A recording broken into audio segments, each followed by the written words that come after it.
ನಮಸ್ಕಾರ ಸ್ನೇಹಿತರೆ, 5 minutes YouTube English ಚಾನಲ್ನ 5ನೇ ಕ್ಲಾಸ್ಗೆ ಸ್ವಾಗತ.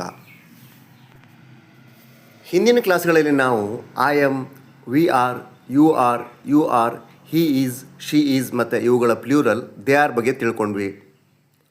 ಅಲ್ಲಿ ಕೆಲವೊಂದು ವಾಕ್ಯಗಳಲ್ಲಿ I am a doctor, he is a doctor, she is an engineer, he is an accountant ಈ ಥರ ವಾಕ್ಯಗಳೆಲ್ಲ ಬಂದಿದ್ವು.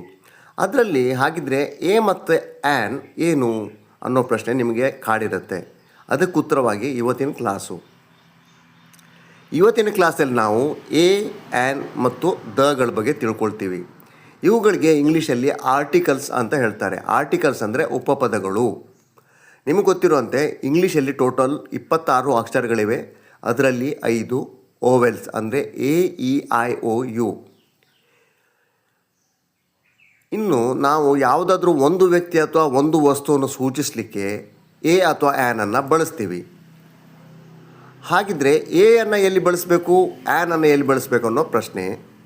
ಓವೆಲ್ ಸೌಂಡ್ ಎಲ್ಲೆಲ್ಲಿ ಬಂದಿರುತ್ತೋ, ಅಂದರೆ ಒಂದು ಶಬ್ದದ ಪ್ರಥಮ ಅಕ್ಷರ ಓವೆಲ್ ಸೌಂಡ್ ಆಗಿದ್ದರೆ A, E, I, O, U ಆಗಿದ್ದರೆ ನಾವು ಆ್ಯನನ್ನು ಬಳಸಬೇಕು. ಬಾಕಿ ಎಲ್ಲ ಕಡೆ ಎಯನ್ನು ಬಳಸಬೇಕು.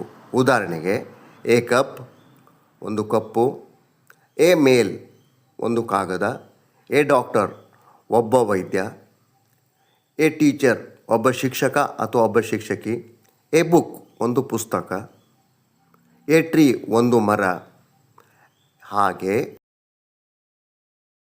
ಆ್ಯನ್ ಆ್ಯಪಲ್ ಒಂದು ಸೇಬುಹಣ್ಣು. ಇಲ್ಲಿ ನೋಡಿ, ಆ್ಯಪಲ್ನ ಫಸ್ಟ್ ಅಕ್ಷರ ಎ ಬಂದಿದೆ, ಆ ಕಾರಣದಿಂದ ಆ್ಯನ್ ಆ್ಯಪಲ್.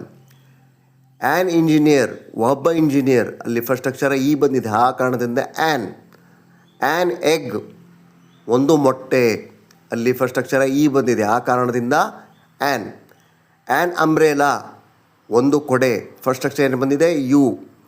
ಹೀಗೆ ಓವೆಲ್ ಸೌಂಡ್ ಬಂದಲ್ಲಿ ನಾವು ಆ್ಯನನ್ನು ಬಳಸಬೇಕು. ತುಂಬ ಸಿಂಪಲ್ ಆಗಿದೆ. ಎ ಮತ್ತು ಆ್ಯನ್ ಅಂದರೂ ಒಂದೇ, ಅಂದರೆ ಒಂದೇ ವಸ್ತು ಅಥವಾ ಒಂದು ವ್ಯಕ್ತಿಯನ್ನು ಸೂಚಿಸುತ್ತೆ.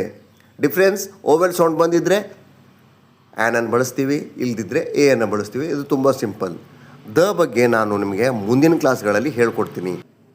ಈಗ ಎ ಮತ್ತು ಆ್ಯನನ್ನು ಉಪಯೋಗ ಮಾಡಿ ತಯಾರಾದಂಥ ವಾಕ್ಯಗಳನ್ನು ಮತ್ತು ಪದಗಳನ್ನು ಇಲ್ಲಿ ಮುಂದೆ ನೋಡಿ ಇವುಗಳನ್ನು ಪ್ರಾಕ್ಟೀಸ್ ಮಾಡಿ. ಹೆಚ್ಚೆಚ್ಚು ಪ್ರಾಕ್ಟೀಸ್ ಮಾಡೋದ್ರಿಂದ ನಿಮಗೆ ಇಂಗ್ಲೀಷ್ ಬರುತ್ತೆ. ಸಿಂಪಲ್ ಆಗಿದೆ. ಎಲ್ಲಿ ಆ್ಯನ್ ಹಚ್ಚಬೇಕು, ಎಲ್ಲಿ ಎ ಹಚ್ಚಬೇಕು, ಸಿಂಪಲಾಗಿ ತಿಳ್ಕೊಂಡ್ಬಿಟ್ರೆ ಆಯಿತು.